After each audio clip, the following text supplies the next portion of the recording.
What's going on, guys? Meteorologist Jonathan Kegges back with you. It's a Monday evening, and we have some thunderstorms out there, some big time thunderstorms across Central and South Florida. We're going to track those first, and then we're going to get into the tropics, and it's going to be tropical heavy probably for the remainder of the week because you know my saying, I like to separate the trash from the truth, and there is a whole lot of trash getting people's anxiety up for no reason. So let me first and foremost just get to this radar picture right now.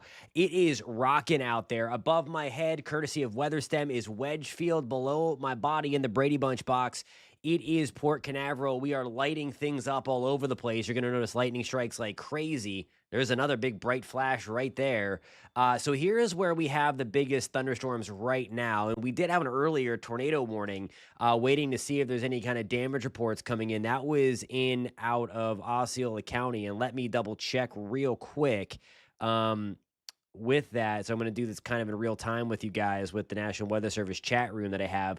Post in the comments where you're tuning in from this evening, and if you have any questions, I will do my best to get to them out there. Just one second.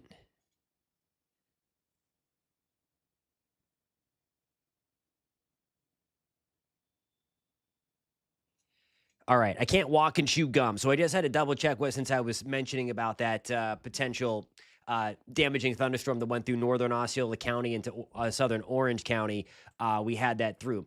Okay, so here's the heavy rain moving over Port Canaveral. You can see that right below me there. We have the live look there of all the lightning. We have another round of nasty thunderstorms really on the southern end of Lake County. Whoops, I don't know what happened there. Sorry, we got off the radar somehow.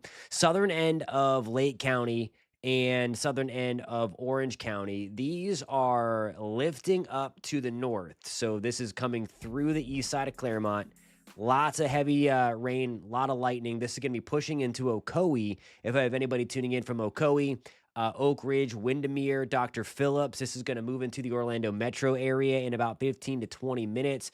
We did have some rogue lightning strikes, and this is the crazy thing about that. Some lightning all over the place. There's hardly a thunderstorm around. This is over the last 15 minutes. Look at all the lightning strikes around Apopka, South Apopka, into Zellwood. Again, no thunderstorm even remotely close. It's on the other side of Lake Apopka. Then we have some storms kind of sliding up. Mims, Scottsmore sliding through. And then pushing up into Oak Hill to the east of Oviedo. Some thunder and lightning. Certainly you're seeing the light show. That's going to continue to slide north. So New Smyrna Beach, you might get in on this. It might just stay to your west, but at least the heaviest rain. But there's a lot of thunder and lightning coming down. If you're in Port Orange, Daytona Beach, New Smyrna, and looking south, you're seeing all the thunder and lightning. Port St. Lucie and Stewart. Here's the deal with what you were talking about. All that heavy rain now pushing off of the coast. Still some straight downpours around. And then Sebastian through Palm Bay. We are on the drier side right now. All of this to say is I think that we are getting back into our more routine thunderstorm pattern across the state of Florida after we had the crazy heat for the last 2 weeks that prompted the extreme heat warnings, the heat advisories, all that. That's kind of gone right now. We're at least the Florida peninsula is going to get back into its more typical rainfall pattern. On the tropics, we're checking in on Dexter. That's a non-issue for anybody. That's a good thing there. The other two, not so much. We're going to break that down, and then towards the end of this live stream, towards the end of our show tonight, we are going to talk all about any kind of questions or comments that you may have. I want to start with this just to set the stage. Then we're going to get into the Florida deal, and then we're going to go back and look extensively at the tropics. So here, of course, again, is Dexter spinning right just north of Bermuda. It's starting to get sheared apart again. This was going to be a short-lived guy and not do anything. Another short-lived thing is this right here. So this is what I'm kind of most concerned with in the short term, that cluster of thunderstorms that's hanging out just to the northeast of the Turks and Caicos. The yellow blob that the Hurricane Center has drawn there that's kind of off the Florida coast, Georgia coast, Carolina coast, that's the development zone Um, that's the development zone that you're going to be dealing with for the next couple of days. And that's where it could develop. Now, I'm going to show you a couple of model forecasts on this. Keep in mind that off the southeast corner of the United States, just like what we had with Chantal, we are going to be dealing with maybe a short fuse tropical storm over here. Here's the model going forward. So I wanted to show you this L that pops up here, and that's the model again picking up on some kind of development. This is moving through Thursday into Friday, and that's Friday at 11 o'clock. And note that swirl there. A lot of times models will underdo these short fuse or short-lived tropical systems. I think that the high end potential with this is a tropical storm, but we saw what happened with Chantal. It got its act together quickly and then brought a foot of rain into the Carolinas. So it's something similar could happen here. So I'm thinking with that yellow bubble, that yellow blob, in that zone, we could have a tropical depression or tropical storm kind of threatening either the Georgia or Carolina coastline by the end of this week or start of the weekend. So that's what I'm watching in the short term. In the long term, we're saving everything for that orange blob that we have out there. Also note that this surface trough is still here. That's our cold front from last week that kind of died out, and that's actually helped to spark Dexter and this thing. It's keeping persistent rain through the Florida Panhandle. So when you're looking at the Florida forecast for tomorrow, there's going to be kind of a wide, vast, different kind of feel depending upon what part of the state you're in. You see the blue boxes pop up in Pensacola, in Tallahassee, 86 in Pensacola, 90 in Tallahassee. It's still warm, of course, but below average. We're in the blue box. Everywhere else across the Florida Peninsula is at or above average, and we're going to get back into our more routine thunderstorm pattern as well. There are those scattered thunderstorms trying to develop, and again, this is the high resolution radar. This is going into tomorrow, and I'm kind of rapid firing this because I know there's a lot of interest in some of those crazy models that have popped up over the last couple of days, and there's how it looks like into tomorrow, kind of at least more of the typical sea breeze pattern. All right, I'm going to get to the first break kind of early, and I wanted to do that on purpose because I want to spend a lot of time on this next system, and the next system is this orange thing here. There's a lot to watch with it. The model runs have been crazy to say the least, and I'm going to show you some of those and show you that there's also a way out to those model runs, or at least to this system that's going to try to get going in the main development region of the Atlantic. Stick around for that. I'll see you in 3 minutes.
Alrighty, guys, we are so back. We are going to get right into it because we have a ton of stuff to talk about. So we just talked about, we have some thunderstorms out there across Central Florida. We'll try to get another look at the radar before we end the show tonight. But if you want more of the Central Florida flare, keep it right here on the News 6 YouTube channel or download News 6 Plus. We have the 10 o'clock news coming up, and we're going to go in depth with the thunderstorms that are hanging out around Central Florida. Again, I have the live cameras still up around Central Florida to talk about all of that. Okay, so we broke down those two storms. Dexter, nothing worried about. A short-lived, short-fused tropical storm is possible in the Carolinas this weekend, but it's this thing right here, this ugly strung out like a string bean thing that is causing a stir all over social media. The TikToks are going crazy. Everything is going crazy out there. All the posts, you likely have seen them. This is officially given a 50% shot for development by the National Hurricane Center over the next 7 days. So with that, I want to show you why you shouldn't pay attention to single model runs. And I'm going to, for that, go to the other weather computer. I'm going to dial that up. Okay. I am going to preface this. I am showing you this for a reason. I am not becoming the thing that I am set out to dispel or to go forward with in eradicating from the internet. Like I have that kind of power. But anyway, here is the deal with this. Okay. And I hate myself for doing this. This was the 6Z run of the GFS from yesterday. Okay, that is a formidable hurricane into the east coast of Florida. This is what set this is the 0Z run. So the 0Z held that. Okay, but this is why I don't want you to pay attention to single model runs that are 10 to 12 to 14 days away from happening. By the way, that's August 16th. I went back too far. Here's what. That's what it is right now. That's what it is right now. So again, I want to be clear. I wanted to show you that because now the 6Z run completely took it out. It's gone.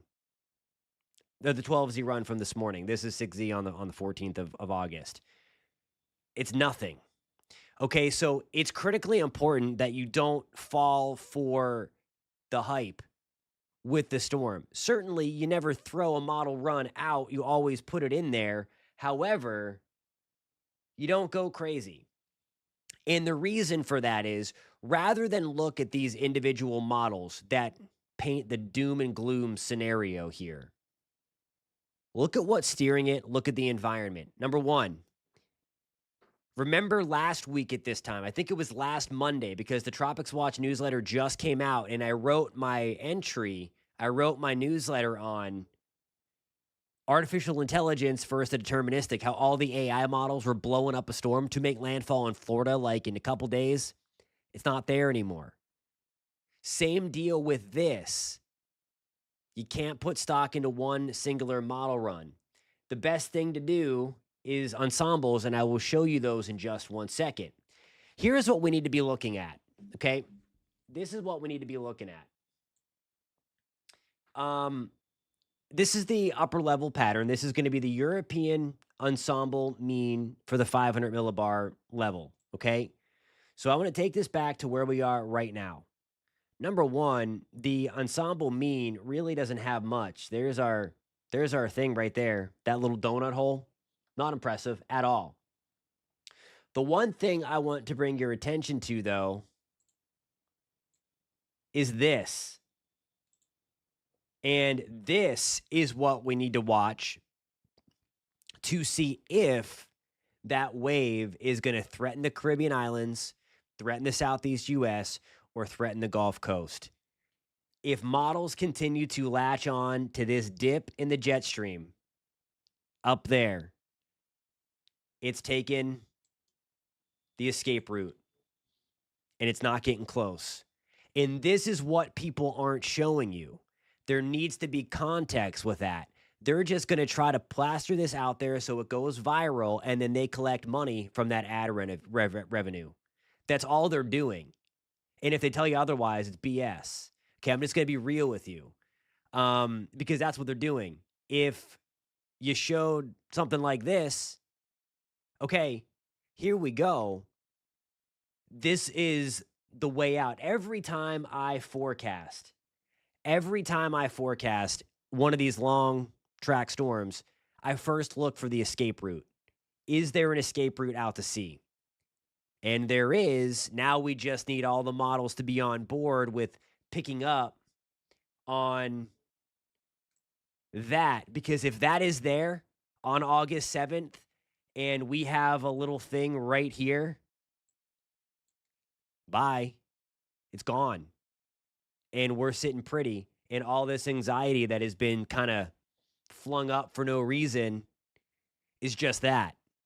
But here are two high pressure cells kind of split because of that dip in the jet stream right there. Okay, so that's one of the things that I'm watching. There's been a couple of comments in the chat about well, before I get to that, actually, we'll wait till the end, and it's going to be about a potential East Coast strike. And Storm Chaser Braden, I agree with you. Early in the season, before the season started, I put out our hot spots, and the Bahamas, Turks and Caicos, and then the Carolina coast were in the hot spots. Now, I know that's in the middle of the Bahamas, but last year it was the Gulf Coast. This year, I think it's the East Coast, and I'll show you why in just one second. But I wanna first go through all of this. So this is going to be the GFS ensemble. So again, this is something that we would look at even more so right now, okay, than just a singular model run. And I just wanted to show you this because there are, of the GFS ensemble, there are a bunch of members that go up and out. There are still a few down here, again, that warrants watching. They're all weak. 1010, 1016, 1006. That's a very weak storm. Let me take this further out. And then a lot of them curve. So there are a few that kind of take it through the Florida Straits. And a lot of them curve. So even the GFS ensembles want to curve it. Here are the Euro ensembles, and the Euro is a little more bullish on that dip in the jet stream to kind of carve out a steering current up and out. But notice there are a lot of members that take the escape route. There are a few that keep it west, but a lot of them, the majority of them, find the escape route and take it out. So that's kind of my thinking right now, but it's kind of a cautious optimism that it takes the escape route. So what I'm looking for is not those doom and gloom model runs that are going to be everywhere and oh my goodness, it's that season again once we get into August. But holy cow, all the meteorological context is taken out of that. That's where you can find right here. So I hope you hang with me. 9:30 is Monday through Friday. But I'm going to be watching to see how the models continue to play and latch onto that upper level trough right there to erode the high pressure to get this thing, whatever it may be. And some things don't even develop it at all. It's pretty hostile out there, guys. That's the other thing that I want to mention. All right. There's been a few really good questions in here. Beck C said missed a lot because of commercials. I don't know why commercials are running. It should be commercial free on here on the YouTube side of things. But anyway, thanks for tuning in, guys. I will catch you in about 3 minutes. I'm going to load some things up, and I'm going to show you why that if we get things going beyond this, that the East Coast going to be playing with a little bit of fire. We'll talk about that in 3 minutes.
Okay, what's going on, guys? We are back again. Sorry for the lack of shout outs tonight. My comment thing was not working, so I'm going to get that fixed for last night. But thank you guys, as always, for tuning in. I want to show you one thing. I saw one thing in the chat, and this was going to be my newsletter write up. And by the way, if you don't subscribe to my Tropics Watch newsletter, I love it if you sign up. I visit your inbox every Monday and as necessary.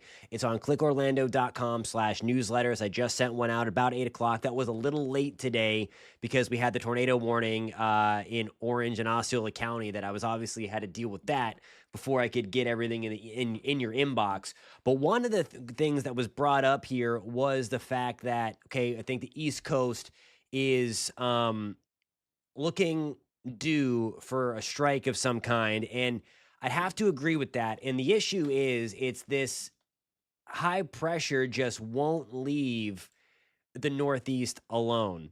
And when we have high pressure anchored close to the Northeast, it's not good. It's called the Ridge Over Troubled Waters setup, just like the song Bridge Over Troubled Waters.